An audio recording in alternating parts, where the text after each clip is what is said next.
Assalomu alaykum. Bugun o'tgan yili topshirgan xususiy maktab tomini gidroizolyatsiyasini pirogini ko'rib chiqamiz. Bu obyektimizda qilingan ishlar va ishlatilgan materiallarni bitta-bitta tushuntirib o'taman. Plitadan keyin razuklonka stяжка qilinadi. Stяжкаdan keyin loha membrana rossiyskiy 1,5 mm-ligidan qilinadi. Bu gidroizolyatsiyani beradi.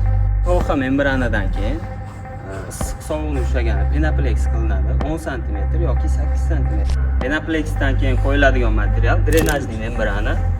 Drenajniy membranani vazifasi pastdagi pirogni защита qiladi va tushayotgan nagruzkani bir xilda yoyib beradi. Obyektimizning suv ketish sistemasi lotok orqali qilganmiz. Rossiyskiy lotoklar.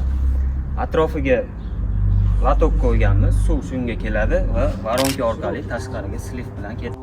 Agarda sizlarga ham shunaqa sifatli mahsulotlar yoki xizmat kerak bo'lsa, bemalol pastda raqam qoldiramiz, aloqaga chiqsanglar bo'ladi.